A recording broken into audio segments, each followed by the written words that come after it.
Namaste. The time has come to pay more for the big TV you plan to buy to watch the Cricket World Cup and the air conditioner you plan to buy to ease the heat wave in your city. The continuation of the Red Sea crisis will make all those white goods and any other appliances you plan to buy more costly. The Red Sea shipping crisis is escalating daily, becoming a massive storm. Although it is not yet reached the level of the COVID-19 shipping crisis, it is not far off. The future impact was anticipated a few months ago, but the scale of the crisis was unpredictable. Carriers and logistic experts are predicting that the crisis and the resultant price surge will go on till Q3 or the peak season, or at least up to October. But no one can predict or evaluate with accuracy on the ripple effect any crisis brings in.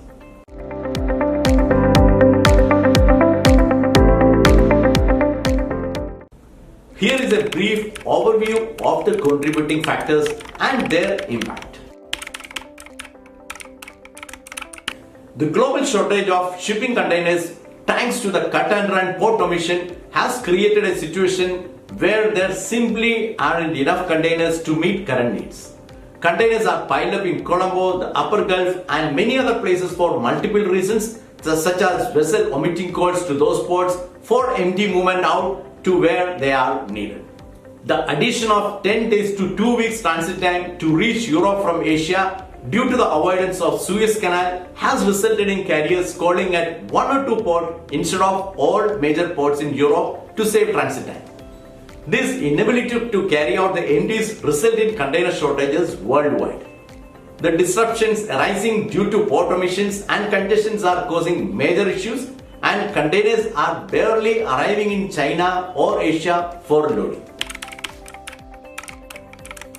The second factor compounding this issue is the ongoing conflict in the Red Sea. The vital waterway, a crucial link between Asia and Europe, has seen increased tension and disruptions to shipping routes. To avoid the affected regions, vessels are forced to take longer detours around Africa, significantly adding to travel time and transportation cost.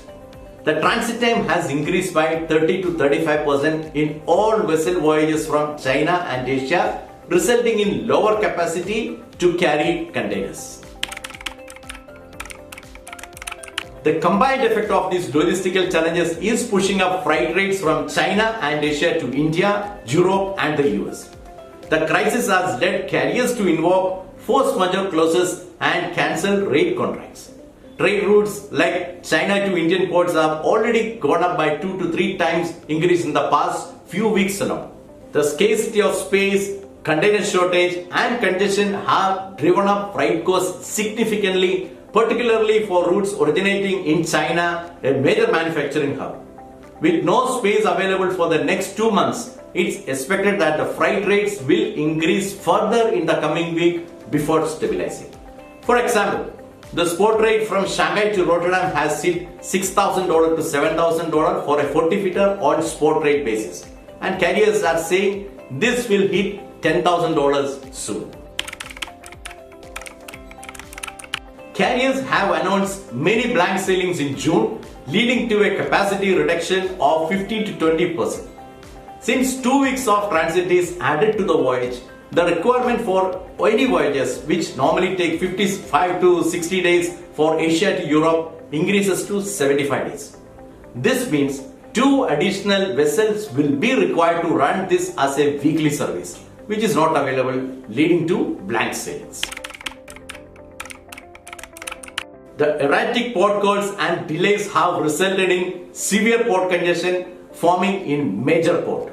As of today, the berthing delay at Singapore is 7 days, which means 500,000 container is waiting to get berthed at Singapore.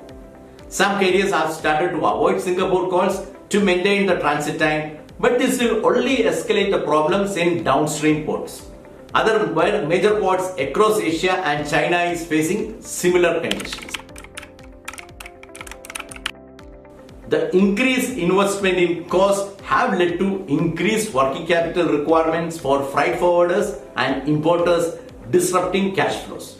The fund investment for regular operation have gone up by 3 to 4 times, and the delays in transit makes the cash flow situation tighter. Inflation in logistic costs and delays will cripple manufacturers. The logistic cost escalation for manufacturers has increased by 3 to 4 times in the past 45 days, and beyond a certain period, absorbing these costs will be impossible. Companies importing white goods and appliances are faced with the steeper freight bills, which they are likely to pass on to consumers in the form of higher prices. This would result in a price increase of 2 to 5% for all white goods. Unfortunately, the timeline for resolving these challenges remains uncertain. The container shortages show no signs of immediate improvement, and the Red Sea conflict remains unresolved. The uncertainty makes it difficult to predict when prices might stabilize for importers and consumers. In response to this logjam in logistics, companies might explore alternative solutions. Diversifying sourcing route or consolidating shipments to maximize container space could offer some relief. However, such solutions aren't foolproof, and the consumers should be prepared for a continued period of higher logistic costs for all imports and higher prices for consumers. For now, a confluence of logistical hurdles, the container shortage and the Red Sea crisis is creating a global ripple effect impacting the prices of everyday appliances.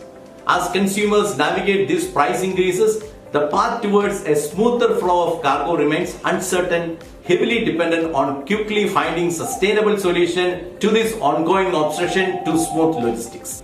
Thank you for watching, and do share with others who would like to know more about the current update on Red Sea crisis.